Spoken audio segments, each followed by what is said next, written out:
Pesan ini hadir bukan tanpa alasan. Ia hadir khusus untukmu.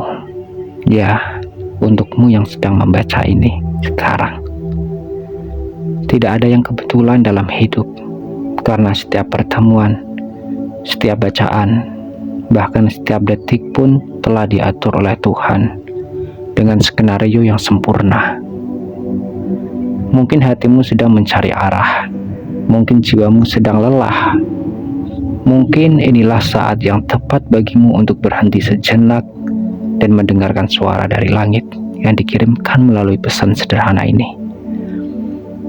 Jangan anggap remeh hadirnya pesan ini dalam hatimu. Mungkin inilah jawaban dari doa-doa diam yang kau panjatkan dalam sujud panjangmu.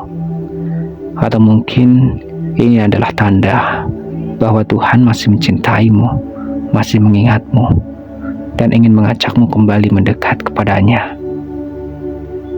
Jika apa yang kalian dengar di sini menyentuh hatimu, jika ada bagian dari pesan ini yang terasa seakan sedang bicara langsung padamu, maka itu bukan kebetulan. Itu adalah panggilan lembut darinya yang tak ingin kau terus larut dalam kekosongan dan keraguan. Jika pesan ini terasa sesuai dengan keadaanmu, jangan abaikan. Resapi, renungi, jadikan sebagai pengingat bahwa kau tidak sendiri. Tuhan selalu tahu apa yang kau butuhkan, bahkan sebelum kau sendiri menyadarinya. Dan sebagai tanda bahwa kau hadir, bahwa hatimu tergerak, jangan lupa tinggalkan jejak kecil. Tekan angka 77, angka yang sederhana, tapi menjadi saksi bahwa hari ini hatimu tersentuh dan jiwamu merespon panggilannya. Ini bukan sebuah kata-kata biasa. Ini adalah undangan untuk kembali, untuk berubah, untuk menjadi lebih dekat dengan sang pemilik jiwa. Sambutlah pesan ini dengan hati yang terbuka, karena bisa jadi inilah awal dari babak baru dalam hidupmu. Okelah, kita mulai. Ketika jiwa kehilangan arah, itu bukan akhir dari segalanya. Justru itu adalah panggilan paling lembut dari Tuhan kepada hambanya. Sebuah isyarat halus yang seringkali datang dalam bentuk kegelisahan, kehampaan, atau kelelahan batin. Kita mungkin tidak menyadari dari mana datangnya rasa kosong itu, tapi sungguhnya itu adalah tanda bahwa jiwa sedang menjauh dari cahayanya. Jiwa manusia tidak diciptakan untuk hidup hanya dengan rutinitas dunia. Ia butuh makna yang lebih tinggi, tujuan yang lebih mulia, dan hubungan yang lebih dalam dengan Sang Pencipta. Kita hidup di zaman yang serba cepat, serba sibuk, dan serba penuh tuntutan. Dunia mengajarkan bahwa kesuksesan adalah soal pencapaian, kekayaan, popularitas. Tapi setelah semua itu diraih, banyak yang justru merasa lebih hampa. Itulah saat jiwa mulai bertanya, apa sebenarnya tujuan aku diciptakan? Kemana aku menuju? Sebagai seorang muslim, jawaban itu telah ada sejak awal. Tidaklah aku menciptakan jin dan manusia, melainkan untuk beribadah kepadaku. Quran Al-Zariyat ayat 56. Maka hidup bukanlah sekedar tentang berpindah dari satu fase ke fase lain. Bukan pula hanya tentang bertahan, tapi tentang berjalan menuju Allah. Menjadi lebih dekat, lebih mengenal, dan lebih tunduk kepadanya. Kekosongan jiwa bukanlah sebuah musibah, tapi peluang. Sebuah ruang kosong yang Allah sediakan, agar kita bisa mengisinya kembali dengan zikir, doa, dan tadabbur. Saat hati tidak tenang, itu bukanlah karena kita kekurangan dunia, tapi karena kita kekurangan hubungan dengan Tuhan. Ibarat tubuh yang lapar butuh makanan, maka jiwa yang lelah pun butuh asupan rohani. Dan tidak ada asupan yang lebih menyejukkan selain Al-Quran. sholat yang khusyuk, serta doa yang penuh harapan kepada Allah.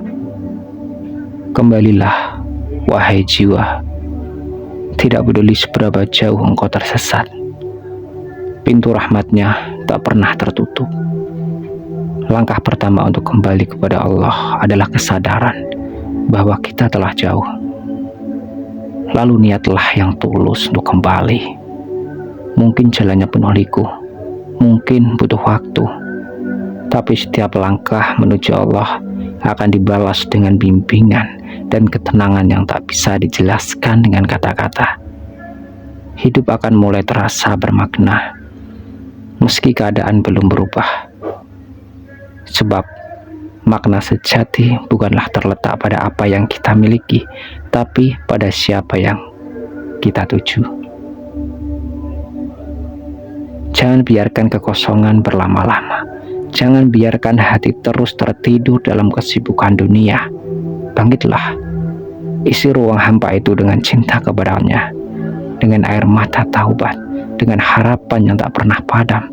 Karena sejatinya kita diciptakan bukan untuk mengejar dunia, tapi untuk kembali pulang dalam keadaan jiwa yang tenang.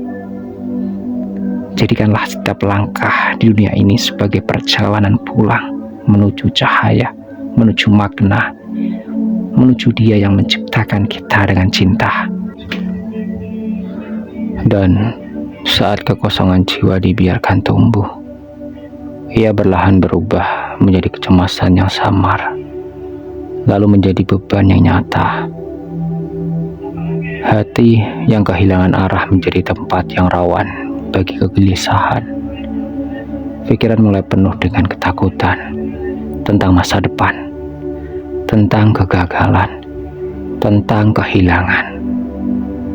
Perasaan cemas itu tidak datang tanpa sebab. Ia datang karena jiwa tidak lagi menemukan tempat bersandar. Sebab ketika hati tidak bergantung kepada Allah, maka ia akan bergantung pada dunia, dan dunia ini terlalu rapuh untuk dijadikan sandaran. Manusia dalam fitrahnya adalah makhluk yang lemah. Kita diciptakan penuh keterbatasan. Kita tidak tahu apa yang akan terjadi esok. Kita tidak punya kendali penuh atas hidup ini. Maka ketika seseorang mencoba memegang semua hal sendiri, ia akan lelah. Lelah menjaga apa yang sebenarnya di luar kuasanya. Lelah memikirkan segala hal yang belum tentu terjadi. Inilah sumber utama dari stres dan kegelisahan yang sering melanda manusia modern. Terlalu banyak memikirkan dunia, tetapi terlalu sedikit mengingatnya. Padahal Allah telah memberikan jalan penyembuhan yang sangat sederhana, namun begitu dalam. Zikir mengingatnya, mengucapkan namanya dengan hati yang tulus. Dalam Al-Quran Allah berfirman, ingatlah, hanya dengan mengingat Allah, hati menjadi tentram. Quran, Arad ayat 28. Ini bukan sekedar nasihat, ini adalah hukum kehidupan. Hati yang kosong dari zikir akan mudah diisi oleh kecemasan, keraguan, dan bisikan-bisikan negatif. Tapi hati yang penuh dengan nama Allah akan seperti benteng yang kokoh. Badai bisa datang, tapi ia tidak dapat merobohkannya.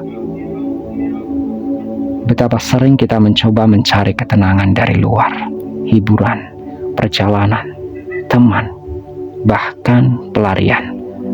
Tapi semua itu hanyalah menenangkan sementara. Yang bisa benar-benar menenangkan adalah saat kita meletakkan beban hidup kita di hadapan Allah, lalu berkata, "Ya Rob, aku lemah, aku takut, tapi aku percaya padamu." Dan di sanalah kekuatan sejati muncul dari rasa pasrah yang bukan menyerah, tapi berserah.